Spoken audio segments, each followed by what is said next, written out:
Em poucos minutos eu vou te explicar sobre uma coisa que vai realmente te assustar. No mesmo horário em que Sérgio Moro era chamado de ladrão pela esquerda, em uma sessão secreta na CPI do BNDES, Antônio Palocci fez afirmações estarrecedoras. Esqueça o Petrolão. Eu vou te apresentar o maior esquema de corrupção da história humana. O BNDES, ou Banco Nacional de Desenvolvimento Econômico e Social, é uma empresa público-federal, cujo objetivo é o financiamento de longo prazo e investimento em todos os segmentos da economia brasileira. Ele utiliza dinheiro público, como por exemplo o dinheiro que foi retirado do Fundo de Amparo ao Trabalhador, aquele mesmo fundo que teve que parar de pagar boa parte do seguro-desemprego por falta de dinheiro. Em resumo, o banco usa o nosso dinheiro, dos nossos impostos. Uma das obras mais comentadas que foram financiadas pelo BNDES foi o Porto de Mariel, que custou para nós 2,3 bilhões de reais. Para você ter uma ideia, 1 quilômetro de asfalto no Brasil custa em média R$1 milhão. Com esse valor, seria possível asfaltar mais de 2.300 quilômetros de estradas ou construir mais de 8.800 postos de saúde. Ou seja, não faz muito sentido emprestar para Cuba um valor que provavelmente não será pago, poderia ser utilizado no Brasil. Mas o que Palocci, o eterno braço direito de Lula, disse na CPI?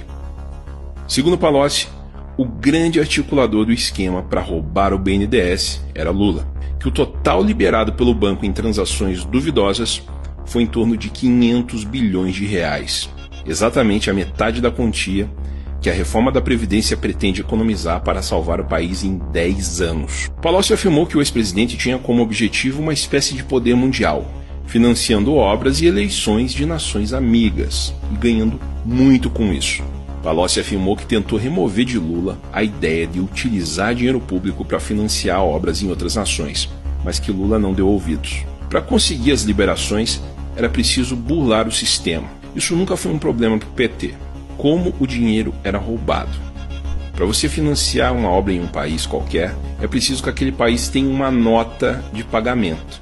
Ou seja, você atribui uma nota de acordo com a capacidade daquele país pagar ou não o empréstimo. Um país como Angola, por exemplo, seria classificado com uma nota baixa, ele não teria condições de devolver esse dinheiro para o Brasil. Mas Angola teve mais de 14 bilhões de reais em financiamento do BNDES aprovados. A manipulação ocorria nas notas de risco e garantias para pagamento dos empréstimos. O país que não poderia devolver o dinheiro, magicamente se transformava em um bom pagador. O resultado disso é que esses empréstimos provavelmente nunca serão pagos. O TCU já vem um bom tempo investigando essas movimentações e apresentou um cálculo. O cálculo é o seguinte: cada obra no exterior financiada pelo banco, em média, desviava 50% do valor liberado. Provavelmente todo o dinheiro desviado foi utilizado para se pagar propina no exterior aos agentes envolvidos e provavelmente ao Partido dos Trabalhadores. Palocci confirmou o uso de contas bancárias no exterior para movimentar o dinheiro da propina. Isso quer dizer que devem haver contas no exterior abarrotadas com dinheiro do BNDES em nome do PT. Vamos a um cálculo rápido. Se 500 bilhões foram liberados para países amigos, e desses 500 bilhões, cerca de 50% do valor era propina, estamos falando numa bagatela de 250 bilhões do dinheiro do contribuinte brasileiro em propinas. Outra coisa que chamou muita atenção do TCU foi a liberação de empréstimo acima do valor da obra. Por exemplo, uma obra que custava 200 milhões recebia do BNDES 600 milhões. Provavelmente esse dinheiro extra também era propina. Segundo Palocci, dentro do Brasil, Lula tinha outro esporte: criar bilionários. Ele dava a palavra final nos escolhidos para serem campeões nacionais, como o JBS, Odebrecht, Eike Batista e vários outros empresários mega milionários. Enquanto milhões de empresários sofrem todos os dias para manter suas empresas abertas sem nenhuma possibilidade de conseguir um financiamento do BNDES, Lula escolhia a dedo os novos bilionários do Brasil. Mas, como eu disse, esse é só o começo. Algumas perguntas ficam.